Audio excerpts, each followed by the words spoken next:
What is going on, everybody? Welcome back to JellyGoonTv. Welcome back to my beautiful subscribers and viewers.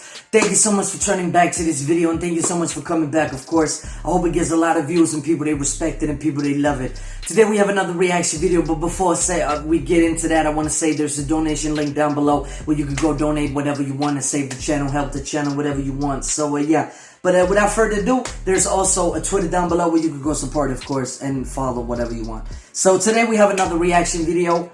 Another video that we're going to react to. Computer bug that was 7 minutes away from launching a nuke. Now that's interesting. And in between America and Russia, of course. So yeah, I like this war factor of it, to see different countries, you know, spilling it out. Not only hearing it from the American side, but also the USSR, right? So I know you're probably going to call this propaganda, whatever you're going to call it, but I'm going to react to this video, and if you don't like it, shut the fuck up and go off. I don't need you. Let's go. The date is November 9th, 1979. 1979? The world is locked in the icy grip of the Cold War, a power struggle played out economically and politically between the United States and the Soviet Union. Many, however, fear that after decades of a very uneasy peace, a full-blown military clash is inevitable, and both sides know that such a war will be fought with nuclear weapons. The United States, fearful of being outmatched by the Soviets, has for a long time stockpiled nuclear weapons and enjoyed a historical numerical advantage over the Soviet Union. Just 1 month away from 1980, though, the US has shrunk its nuclear stockpile to around 21,300 weapons, while the Soviet Union has increased it to a whopping 30,000. Most of these are smaller, tactical nuclear weapons meant to be employed against airfields and military formations, but a few thousand are the feared city killers, weapons so powerful they can eradicate entire cities with one blast. That's horrible, The United States is confident that the threat of nuclear war is at its highest only during times of political crisis, such as the Cuban Missile Crisis of 1962. Yet, when it comes to nuclear weapons, a first strike will determine the winner. And thus, the US has spent billions on building the world's best early warning system, a picket line of over-the-horizon radars run across Alaska into Canada and finally ending at Greenland's east coast, all of them aimed toward the Soviet Union on the other side of the globe. In space, a network of thermal imaging satellites are on constant alert for the telltale heat plumes of an ICBM climbing into the sky, while the second set of smaller radars and satellites constantly scan the oceans for an attack by submarine-launched weapons. American hunter-killer subs constantly prowl for Soviet ballistic missile subs, and thanks to an incredible underwater detection network that spans the world, Soviet subs have an extremely difficult time evading their hunters. The US is confident that it can detect and respond to an attempted Soviet first strike, and while tensions with the Soviet Union are at a historical low, the fear of a bolt-out-of-the-blue attack keeps thousands of American military personnel on constant alert. Buried a half-mile beneath the mountains in the Colorado Rockies and hardened to survive everything but a direct nuclear blast, the North American Aerospace Defense Command, or NORAD for short, is a joint operation between the American and Canadian military. The agency's primary mission is to detect and respond to nuclear launches anywhere in the world, but it also monitors and protects all airspace across the North American continent. Networked to NORAD via numerous redundancies is every major military command in the US and Canada, as well as the top government leadership of both nations. This information superhub is at the time the world's largest concentration of computing power and the heart of the world's largest communications network. It is, however, not immune to human error. It's 2:59 a.m., and deep within the heart of NORAD, an engineer inserts a tape into a computer that's connected directly to the defense network's missile warning system. 3 seconds later, in the big room, the nerve center for NORAD, monitors across the room come to life, displaying missile launch warnings within the Soviet Union. The picket line, or early warnings over the horizon radars, scattered all the way from Alaska to Greenland, confirm launches all across the Soviet Union, though the missiles are still too low in the atmosphere to calculate the origin of their launches or their final trajectory. 20 seconds later, space-based thermal imaging satellites confirm hot pings from within the vicinity of known Soviet missile sites. The alert is immediately broadcast to air defense units in Alaska and Canada. At Ellison Air Force Base, deep in the heart of Alaska, 10 pilots on alert scramble to throw on their flight gear as a ground crew rushes out into the freezing 30-below winter weather to prepare the alert aircraft for an emergency takeoff. A separate warning sounds at Strategic Air Command Air Force bases around the globe, and in the US, pilots rush to their waiting B-52 nuclear bombers. A portion of the B-52 fleet is kept on constant alert and fully armed with nuclear weapons.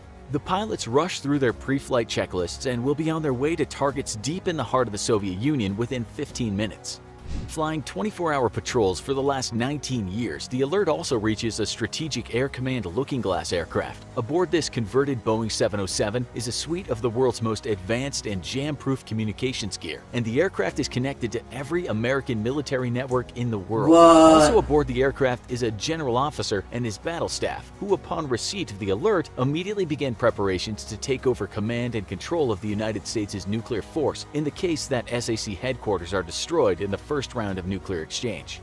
In Andrews Air Force Base, just miles outside of Washington, flight crews scramble to prepare and launch the National Emergency Airborne Command Post. This converted passenger liner is hardened against EMP blast and connected to the rest of the military's command and control networks via several satellites and radio redundancies.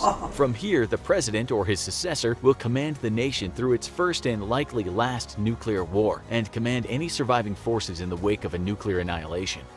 All of this is happening concurrently within 20 seconds after receipt of the first nuclear launch alert. What the NORAD's hell, warning man? already sending thousands of men. Let me pause here. They crazy, man. They do it so quick. They get trained to react so fucking quick, man. This is ridiculous.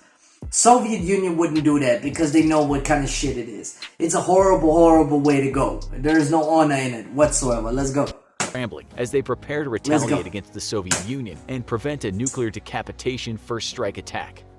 30 seconds after the alert, the phone rings in National Security Advisor Zbigniew-Brzezinski's home. On the third ring, Brzezinski picks up. The voice on the other end is stressed but professional and says simply, "We have confirmation of the Soviet nuclear launch. 250 confirmed bogeys with final trajectory to the continental US confirmed. The president has between 3 to 7 minutes to decide on retaliation." Shaking himself out of his sleep stupor, Brzezinski asks the military aide on the other side of the line to confirm that Strategic Air Command has launched its planes. He also asks for further confirmation of launch before he alerts the president. The aide responds with a simple affirmative and hangs up the landline. Stunned and in disbelief, Brzezinski looks over at his sleeping wife. He decides not to wake her. He and everyone else in Washington will be dead within 20 to 30 minutes anyway. Better that she sleep through the end of the world. At Ellison Air Force Base, the jet engines of 10 F-104 interceptors roar to life. The planes taxi to the alert runway and within moments begin screaming into the sky by pairs. The 10 interceptors tear into a sky rocked by a winter storm at full afterburners, racing to gain altitude and turning toward the Alaskan coast. 5 will fly west, another 5 will fly north. Soon, more will join them, but for the first 15 minutes of World War III, these 10 planes are all that will safeguard the United States from waves of Soviet nuclear bombs. Though they're armed with air-to-air missiles, the F-104s also carry single nuclear-tipped air-to-air missiles with a 0.25 kiloton yield. They can run no risk of a Soviet bomber evading them or their missiles. Walking away from Ellison Air Force Base, this each is really pilot looks over their shoulder pro-America. at the quickly fading lights at the base, thinking of their families below. But let me pause here. While this is all going on, the Soviets are like, they're just sitting drinking their coffee. They're like, they didn't do shit. And then all of a sudden they hear probably the spies or the communication like America's ready to attack. And they're like, what? Okay, let's go, man. And you know, it can happen. World War III can happen by mistake. You know what I mean? It's almost already happened. Almost. Let's go. Peacefully sleeping through the start of World War III. Even if their mission is successful, each man knows that they will never see their families again. Ellison Air Force Base is a prime target for a Soviet first strike via either submarine-launched ballistic missile or ground-based ICBM. The airbase will launch as many of its fighters and interceptors as possible before being reduced to nuclear rubble. Its pilots on a one-way mission to down as many Soviet bombers as possible before being forced to ditch their aircraft or attempt to find a surviving civilian airfield to land on. A full minute and a half after the first launch alert is received by NORAD, the big wheels of a B-52 begin to turn as the aircraft slowly lumbers down the airstrip. In moments, it'll be airborne, laden with nuclear gravity bombs, which it will drop deep within the heart of the Soviet Union. It will be joined by dozens of its brethren, launching from airfields all across North America, and each one turning north toward the Soviet Union. At Andrews Air Force Base, the National Emergency Airborne Command Post has lifted off, though without the Secretary of Defense or the President as planned. The plane must get out of the immediate vicinity of Washington, D.C. and the general airspace of major eastern seaboard cities in order to avoid being downed by the incoming nuclear strike. The plane will instead later land at a designated and still operational airfield to take on board any surviving civilian leadership, taking off once more before the second volley of Soviet nuclear weapons can strike. All across the heartland of the United States, 10-ton blast-proof concrete doors roll back across hundreds of missile silos. Buried 300 feet into the ground, each silo houses a single intercontinental ballistic missile with pre-programmed targets in the Soviet Union.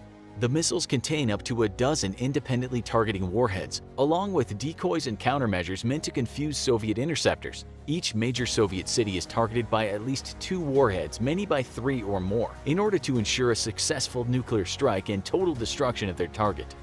Along with cities, the missiles target large swaths of Soviet Union's fertile eastern grasslands, the breadbasket of the nation. Warheads targeting these areas will detonate only upon impacting the ground, blowing hundreds of thousands of tons of dirt and debris across the countryside and causing giant plumes of radioactive fallout. The fallout will make farming impossible for decades and ensure that the Soviet Union starves to death. The opening round of World War III will not only determine national survival, but extinction itself. It's now 2 minutes after the first alert, and using the extreme low-frequency communication system the United States Navy has set up around the globe, American nuclear ballistic missile submarines receive an alert order. Each sub deploys a small buoy to the surface and links up with the nation's military satellite communications network while remaining safely submerged and hidden from view. The subs wait for orders as the crew prepares. This is so to fucking deliver complicated. So many things that go through, man. Deep in the depths of the Pacific, Arctic, and Atlantic, as well as the Gulf of Mexico, American nuclear attack submarines receive a similar order, only their job is much different. With the aid of the Navy's SOSUS underwater surveillance system, the U.S. has been able to track nearly every single Soviet ballistic missile sub for over a decade. Soviet subs have thus been unknowingly stalked by technologically superior and far more silent American nuclear attack subs every time they leave Soviet territorial waters. Commanders of attack submarines around the world prepare a firing solution on their quarry, hoping to knock the Soviet ballistic missile submarine fleet out of the water. This is really pro-American. Seconds really later, pro-American. a second phone call rings in the National Security Advisor Zbigniew Brzezinski's home. The military aid on the other end is blunt and direct. NORAD now detects 2,200 incoming Soviet missiles, and SAC has confirmed the launch of its strategic bombers. The aide tells Brzezinski, however, that there are some issues with the ground-based and satellite assets, which, when queried directly, report no missile launches. Brzezinski thanks the aide and commands him to keep him informed as he hangs up the phone and calls the president. The call with the president lasts only a few brief moments. Both men know that they have only minutes left before a response to a Soviet attack is impossible and waste no time on words. Brzezinski looks over at his still sleeping wife, wondering if this is the last day of his life. Perhaps the last day of the human race. The confusion between NORAD systems and direct queries with early warning assets is troubling. Could the Soviets be jamming their communications or somehow spoofing their early warning systems in order to prevent a counterattack? Could the entire attack be nothing more than a computer error within NORAD systems itself? Can he or the President of the United States afford to be wrong?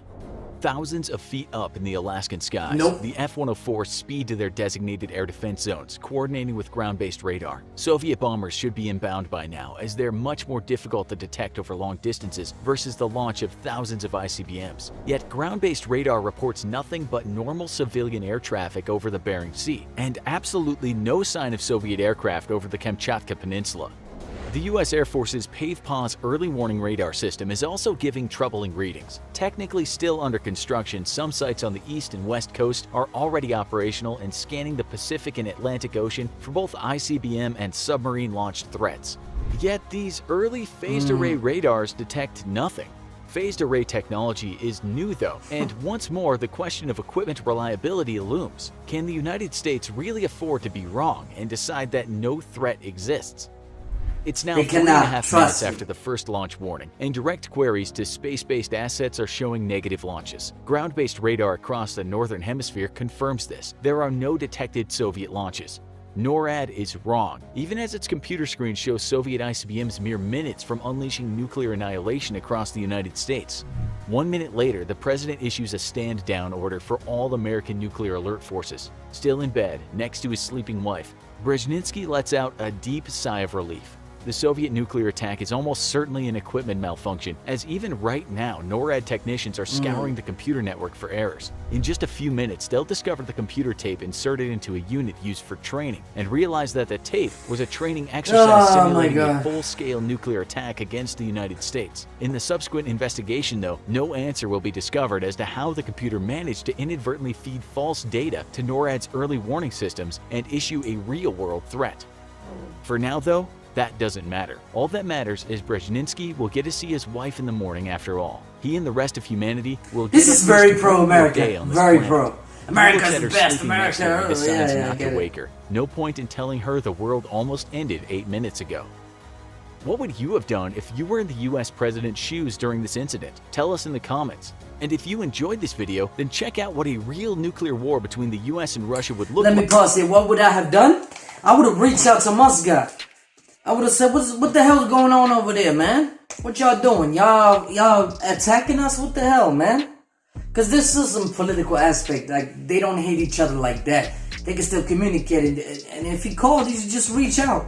If the guy didn't want to talk, he didn't want to talk. Let's go to war. It is what it is. But I would have reached out to Russia. I would definitely reach out to Russia. I pick up the phone and say, hey, what you doing, man? You attacking us over here? So we don't want to attack you. What you talking about? I said, well, oh yeah, your radar must be fucked up, man. Man, that's messed up. World War III almost happened, man. That's crazy thing. Just because of technology. That's what I'm talking about. Technology can fuck the world up quickly. So yeah. Anyway, my opinion is that, you know, this video was very pro-America. America's the best. America can catch everything. America can do everything, blah, blah, blah, blah. It is what it is, man. But you gotta understand that this guy is America, and he loves his country, of course, and he thinks his country is the best. It is what it is. I'm from Denmark. I think my country is the best, but not military-wise, of course. And I don't care about that. Anyway, you're probably gonna comment down below a lot of bullshit or a lot of beautiful comments, of course. So yeah. But anyway, guys and girls, if you like this video, please hit the like button down below. And if you really want to support this channel, we almost at 5,000 subscribers. It would be massively appreciated if you would. Subscribe and hit that notification button so you get updated on the newest videos that comes to this channel. And you become a member of the JellyGoon squad, of course. Anyway, my beautiful people, I'm gonna see you later, man. Peace.